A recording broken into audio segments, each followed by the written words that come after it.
Hi guys, it's Mark Zickery, Mr. Sci-Fi, also known as Mark Zickery of Space Command, and I just wanted to take a few minutes to talk about Carrie Fisher, the passing of Carrie Fisher, and the very tragic, sad passing of her mom, Debbie Reynolds. It's been a wonderful holiday season, but a very sad one given the people we've been losing. This year we've lost a lot of dear people, but I want to talk about Carrie Fisher specifically because we all saw Star Wars, and many of us were shaped very powerfully by it. Star Wars came out when I just graduated college, and it was an amazing film. It was the film that visualized everything we'd been reading in science fiction novels all these years. I remember there was a radio show called Hour 25 at the time that was about science fiction, an interview show, and the Star Wars novel came out before the movie did, shortly before the movie did. And I remember Mike Hodel, the host of that show, a wonderful guy whom I knew personally, he said, if this movie is half as amazing as this novel, if it shows what this novel shows, it's going to be phenomenal. Because all the things we'd seen in our minds from the novels we'd been reading that had been published in the 50s and 60s into the 70s, Star Wars visualized all of that. Star Trek had done some of it, but not the same way. And Star Wars was really breathtaking in that range of what it presented. But also what was really fun was how it also shook up the conventions. And Carrie Fisher was a big part of that. Because, we'd seen all these movies and books and stories about saving the princess in fantasy and science fiction. But when Carrie Fisher shows up in that film being rescued, it's really hilarious because she's so sassy and so tough and so funny. And the funny thing was she wasn't as beautiful as some of the other actresses of that era. She was kind of, more kind of interesting looking than ravishing.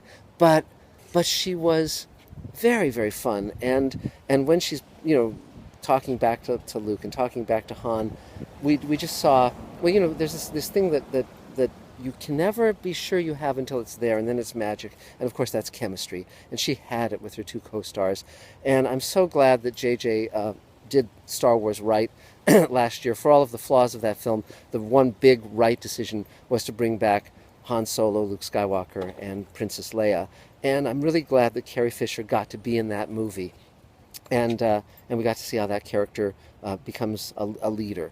Because although she clearly wasn't at her best, she herself had said, physically and so forth, she seemed older than the late 50s that she was when she shot that movie. She was in her late 50s. She said, I wish we'd done this movie 10 years earlier. They had actually planned on having her do a lot more in the film, but clearly it wasn't going to work. But at least she got to be in it. And that there's a lovely nostalgic and melancholy quality to it. And I'm really glad that she got to be part of that, and then published the Princess Diaries, the Princess Leia Diaries, about her affair with Harrison Ford during the making of Star Wars, and she was being interviewed recently about that, and so I think here's the really good thing about this, as sad as it is to lose Carrie Fisher.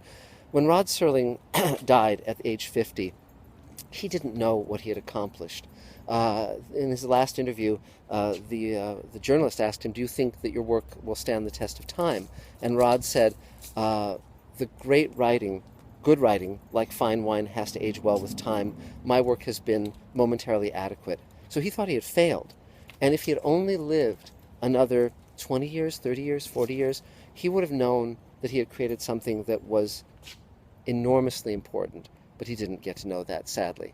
But Carrie Fisher, she knew that she had accomplished something amazing, wonderful, that millions and millions of people around the world loved the work she had done and had been profoundly changed by the work she had done. So I think that's something that can give us a little comfort. Now, sadly, with Debbie Reynolds, her mom, the pressure of losing Carrie, brought about the stroke that killed her, and that's tragic. But again, the lovely thing about being in film and television is you create work that lasts, and even when you're gone, the work stands. You know that you've done something that's meant something, that's been worth doing.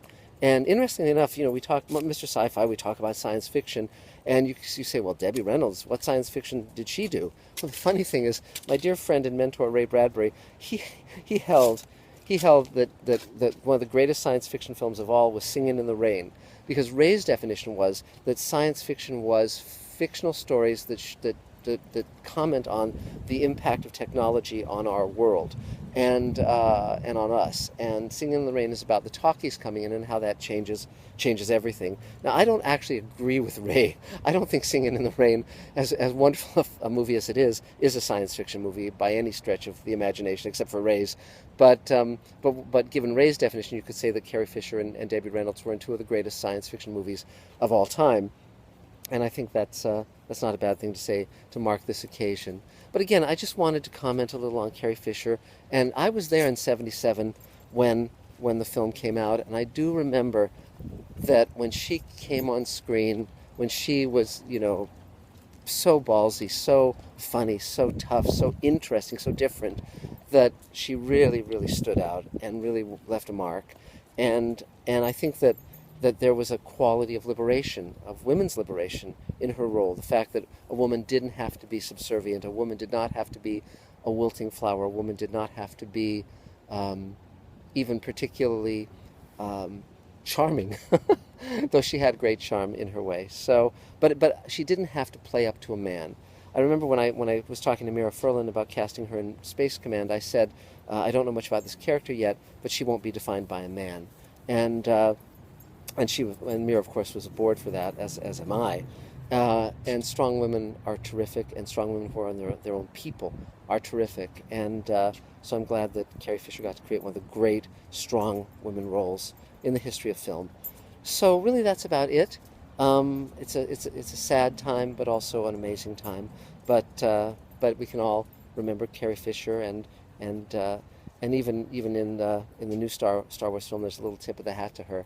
So she'll continue as a character and continue as an icon. And that's it for now. So thanks very much, guys. Talk to you again soon. Bye-bye.